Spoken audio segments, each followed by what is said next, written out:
आज हम third unit शुरू करेंगे जिसका नाम है magnetic effect of current and magnetism, जिसका पहला चैप्टर हमारा है magnetic field due to current. इसमें हम सबसे पहला टॉपिक लेते हैं ऑर्स्टेड एक्सपेरिमेंट। ये ऑर्स्टेड एक्सपेरिमेंट आपने पहले भी पढ़ा हुआ है। ऑर्स्टेड ने क्या कहा था कि किसी करंट कैरिंग कंडक्टर के सामने अगर मैं मैग्नेटिक नीडल रख देता हूं तो वो डिफ्लेक्ट हो जाती है। इसका क्या मतलब हुआ?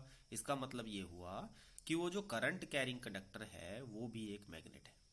ठीक है, तो ये फर्स्ट टाइम ऑर्स्टेड ने एक्सप्लेन किया था कि करंट कैरिंग कंडक्टर भी आपके मैग्नेट की तरह ही बिहेव करते हैं। इसीलिए वो क्या करता है, जो मैग्नेटिक नीडल है उसके सामने डिफ्लेक्शन महसूस करती है कि वो फोर्स एक्सपीरियंस करेगी। तो हम पढ़ते हैं कि मैग्नेट के सामने मैग्नेट ही फोर्स एक्सपीरियंस कर सकता है। तो इससे हमारा ये प्रूव हो जाता है कि करंट कैरिंग कंडक्टर्स आपके क्या होते हैं, they are behaving as a magnet. ठीक है, उसके बाद हम इसमें एम्पियर स्विमिंग रूल लगाते हैं डायरेक्शन फाइंड आउट करने के लिए। स्विमिंग रूल क्या कहता है कि अगर आपका करंट किसी मैन के फीट से हेड की तरफ को मूव कर रहा है तो जो आपका नॉर्थ पोल होगा it will be deflected towards his left hand. उसके लेफ्ट हैंड की तरफ को नॉर्थ पोल डिफ्लेक्ट करेगा। जैसा कि डायग्राम में आप देख रहे हो, अगर ये आपका फीट है और इस तरफ को आपका हेड है और आप स्विम करते हुए जा रहे हो तो आपका नॉर्थ पोल इस तरफ को लेफ्ट हैंड की तरफ को डिफ्लेक्ट होगा और साउथ पोल राइट हैंड की तरफ को डिफ्लेक्ट होगा। और अगर आप करंट को उल्टा कर देते हो तो आपकी डिफ्लेक्शन भी उल्टी हो जाएगी। ठीक है, तो ये आपका स्विमिंग रूल था। उसके बाद आती है मैग्नेटिक फील्ड की बात। मैग्नेटिक फील्ड क्या चीज होती है? मैग्नेटिक फील्ड होती है it is a space around a conductor carrying current और स्पेस अराउंड अ मैग्नेट। तो मैंने आपको क्या कहा, इसमें वर्ड आप यहां भी ध्यान दे सकते हो कि या तो करंट कैरिंग कंडक्टर हो या सिंपल मैग्नेट हो, दोनों ही क्या होंगे, सेम। ठीक है, करंट कैरिंग कंडक्टर भी मैग्नेट की तरह ही बिहेव करेगा। तो around a magnet in which it's magnetic effect can be felt, मतलब एक ऐसा रीजन होगा, एक ऐसा एरिया होगा किसी मैग्नेट के अराउंड जिसमें कोई भी मैग्नेटिक मटेरियल आके क्या करेगा, फोर्स को एक्सपीरियंस करेगा, उसके इफेक्ट को एक्सपीरियंस करेगा। जैसे आप देखते हो कोई नेल अगर आप मैग्नेट के सामने रखते हो तो उसकी तरफ को अट्रैक्ट हो जाती है, और आप उसको दूर दूर लेते जाओ तो अट्रैक्शन थोड़ी कम होती जाएगी, और एक मोमेंट ऐसा आ जाता है उसके बाद वो अट्रैक्ट नहीं करता है, तो वो उसकी फील्ड के बाहर चला गया नेल। ठीक है, जब उसकी फील्ड के अंदर था तो उसने फोर्स एक्सपीरियंस की और वो मैग्नेट की तरफ को अट्रैक्ट हुआ। लेकिन जब उसकी फील्ड के बाहर तुमने रख दिया तब उसका क्या होगा, मैग्नेटिक इफेक्ट खत्म हो जाएगा। तो ये वो फील्ड है जिसके अंदर कोई भी मैग्नेटिक मटेरियल क्या करता है, फोर्स को एक्सपीरियंस करता है। ठीक है, in order to define a magnetic field we deduce an expression for the force on a moving charge in a magnetic field। याद रखना ये बात आपने हमेशा कि अगर आपका चार्ज स्टेशनरी होगा तो कभी भी मैग्नेटिक फील्ड आपको नहीं मिलेगी। मैग्नेटिक फील्ड तभी मिलेगी जब चार्ज आपका मोशन में होगा, रेस्ट में आपको मैग्नेटिक फील्ड नहीं मिलती है। ठीक है, तो इसमें हमने एक मोशन में चार्ज लिया है जिसकी वेलोसिटी है v।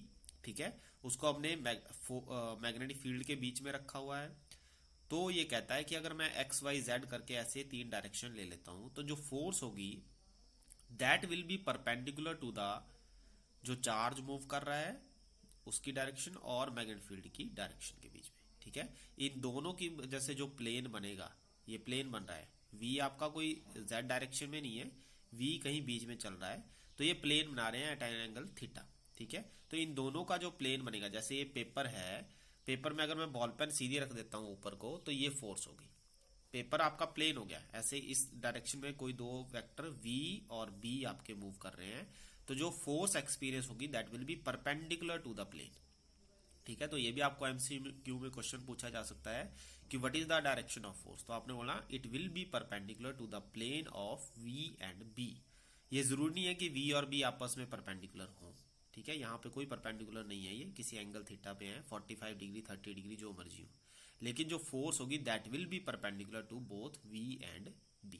ठीक है, तो यहां से हम फोर्स निकाल सकते हैं, डायरेक्ट रिलेशन है q v cross b। q आपका चार्ज है, v जिस स्पीड से वो चार्ज चल रहा है, और b आपका रिप्रेजेंट कर रहा है मैग्नेटिक फील्ड को। ठीक है, तो ये फोर्स है, एक्सपीरियंस करेगा कोई भी चार्ज जब आप उसको मैग्नेटिक फील्ड में रखते हो। ये तो पहली बात हुई।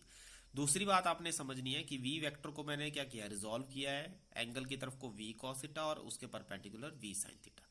तो एक चीज इसमें और इंपॉर्टेंट है समझने वाली कि कोई भी charge particle along the direction of magnetic field कभी भी फोर्स एक्सपीरियंस नहीं करेगा। ठीक है, आपका जो चार्ज पार्टिकल अगर मैग्नेटिक फील्ड की डायरेक्शन में जा रहा है तब वो कभी भी मैग्नेटिक फोर्स एक्सपीरियंस नहीं करेगा। वो मैग्नेटिक फोर्स तभी एक्सपीरियंस करेगा जब वो उसके परपेंडिकुलर में होगा। तो इसका जो कंपोनेंट परपेंडिकुलर डायरेक्शन में है वो आपका फोर्स एक्सपीरियंस करेगा। ठीक है, v sin थीटा आपका क्या करेगा, फोर्स एक्सपीरियंस करेगा मैग्नेटिक फोर्स। जो v cos थीटा वो फोर्स एक्सपीरियंस नहीं करेगा क्योंकि वो उसकी डायरेक्शन में है। ठीक है, तो मैग्नेटिक फील्ड किस डायरेक्शन में फोर्स लगाती है, इन द परपेंडिकुलर डायरेक्शन। और इलेक्ट्रिक फील्ड किस डायरेक्शन में फोर्स लगाती है, along the direction. Electric field में अलोंग द डायरेक्शन फोर्स लगती है और मैग्नेटिक फील्ड में perpendicular to the direction force लगती है। तो बेसिक डिफरेंस आपने याद रखना है। उसके बाद इसका राइट हैंड रूल आता है। राइट हैंड रूल आप इसको थंब रूल भी कहते हैं। ये मेरा राइट हैंड है। कर्ल ऑफ फिंगर अगर आप v क्रॉस b ले लेते हो, कर्ल ऑफ फिंगर क्या है, v क्रॉस b, तो जो थंब है that will given you the direction of force, वो आपको फोर्स की डायरेक्शन देगा। तो इस डायग्राम में अगर पॉजिटिव चार्ज पार्टिकल है आपका और इस तरह से v क्रॉस b, v से ऊपर की तरफ को जाओगे आप। ठीक है, इसको अगर थंब रूल लो तो ये आपका ऐसे जा रहा है, आपका v कहाँ है, नीचे, और v ऊपर की तरफ, ऐसे आप मूव कर रहे हो। तो आपका जो थंब है दैट मीन्स फोर्स आपकी कहाँ लगेगी, अपवर्ड डायरेक्शन में।